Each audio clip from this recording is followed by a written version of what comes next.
Well, hello there. My name is Richard, and I do appreciate you joining me tonight for Soft Spoken Stories. Today I'll be reading a short story for you. We'll be enjoying one of the Winnie the Pooh stories from A. Milne, and this one is called In Which Pooh Goes Visiting and Gets Into a Tight Place, and the story is in the public domain. The pictures you'll be seeing on the screen don't necessarily relate to anything that takes place in the story. I like animals, so there are lots of animal photos included. And so, let's begin with the story called In Which Pooh Goes Visiting and Gets Into a Tight Place by A. Milne. Edward Bear, known to his friends as Winnie the Pooh, or Pooh for short, was walking through the forest one day, humming proudly to himself.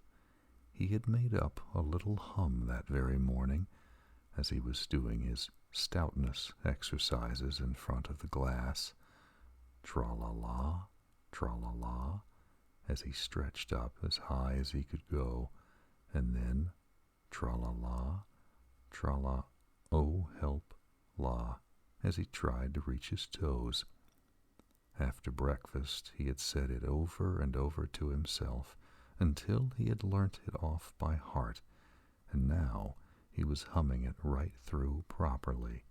It went like this: tra-la-la, tra-la-la, tra-la-la, tra-la-la, rum-tum, tiddle-um-tum, tiddle-iddle, tiddle-iddle, tiddle-iddle, tiddle-iddle, rum-tum-tum-tiddle-um.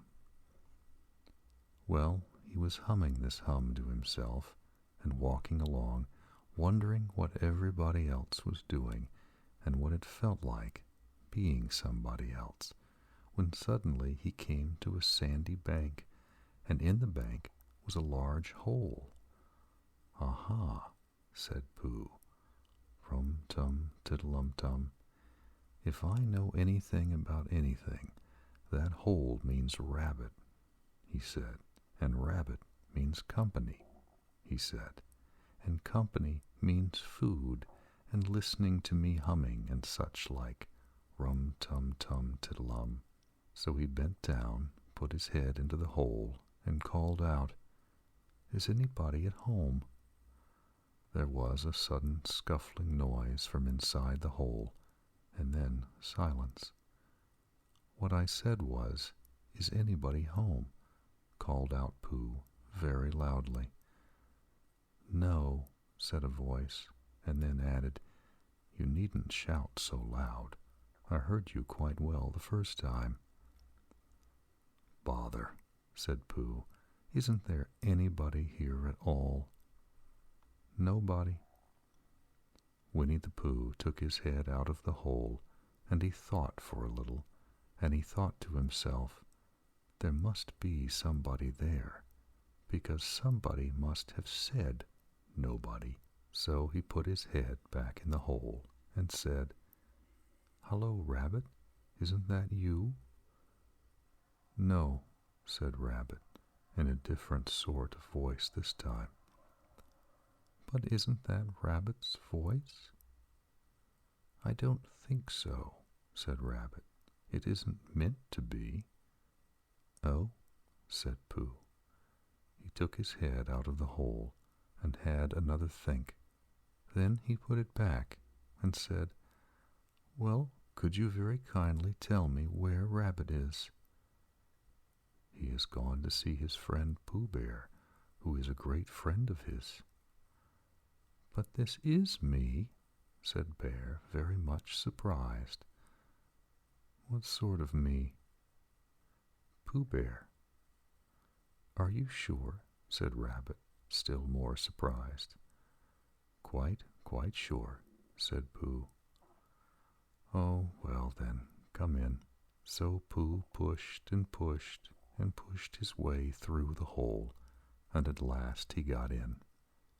"You were quite right," said Rabbit, looking at him all over. "It is you. Glad to see you." "Well, Who did you think it was? Well, I wasn't sure. You know how it is in the forest. One can't have anybody coming into one's house. One has to be careful. What about a mouthful of something? Pooh always liked a little something at 11 o'clock in the morning, and he was very glad to see Rabbit getting out the plates and mugs, and when Rabbit said, "Honey or condensed milk with your bread," he was so excited that he said, "Both," and then, so as not to seem greedy, he added, "But don't bother about the bread, please." And for a long time after that he said nothing, until at last, humming to himself in a rather sticky voice, he got up, shook Rabbit lovingly by the paw, and said that he must be going on. "Must you?" said Rabbit politely. "Well," said Pooh, "I could stay a little longer if you," and he tried very hard to look in the direction of the larder.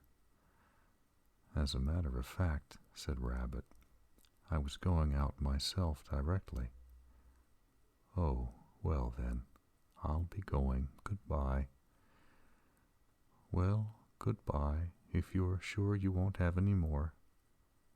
"Is there any more?" asked Pooh quickly. Rabbit took the covers off the dishes and said, "No, there wasn't." "I thought not," said Pooh, nodding to himself. "Well, goodbye. I must be going on." So he started to climb out of the hole. He pulled with his front paws and pushed with his back paws, and in a little while his nose was out in the open again, and then his ears, and then his front paws, and then his shoulders, and then— "Oh, help," said Pooh. "I'd better go back." "Oh, bother," said Pooh. "I shall have to go on." "I can't do either," said Pooh. "Oh, help and bother."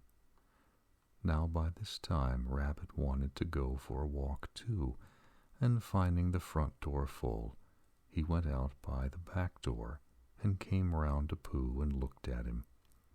"Hello, are you stuck?" he asked. "No," said Pooh carelessly, "just resting and thinking and humming to myself."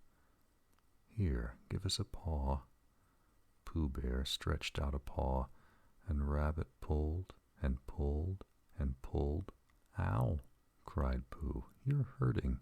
"The fact is," said Rabbit, "you're stuck." "It all comes," said Pooh crossly, "of not having front doors big enough." "It all comes," said Rabbit sternly, "of eating too much." "I thought at the time," said Rabbit, "only I didn't like to say anything," said Rabbit. "That one of us was eating too much," said Rabbit. "And I knew it wasn't me," he said. "Well, well, I shall go and fetch Christopher Robin."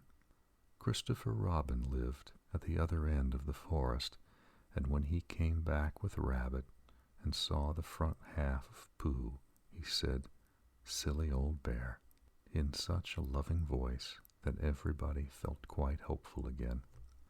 "I was just beginning to think," said Bear, sniffing slightly, "that Rabbit might never be able to use his front door again, and I should hate that," he said. "So should I," said Rabbit. "Use his front door again," said Christopher Robin. "Of course he'll use his front door again." "Good," said Rabbit. "If we can't pull you out, Pooh, we might push you back." Rabbit scratched his whiskers thoughtfully and pointed out that, when once Pooh was pushed back, he was back, and of course nobody was more glad to see Pooh than he was. Still, there it was. Some lived in trees, and some lived underground, and— "You mean I'd never get out?" said Pooh. "I mean," said Rabbit, that having got so far, it seems a pity to waste it. Christopher Robin nodded. Then there's only one thing to be done, he said. We shall have to wait for you to get thin again. How long does getting thin take? Asked Pooh anxiously. About a week, I should think. But I can't stay here for a week.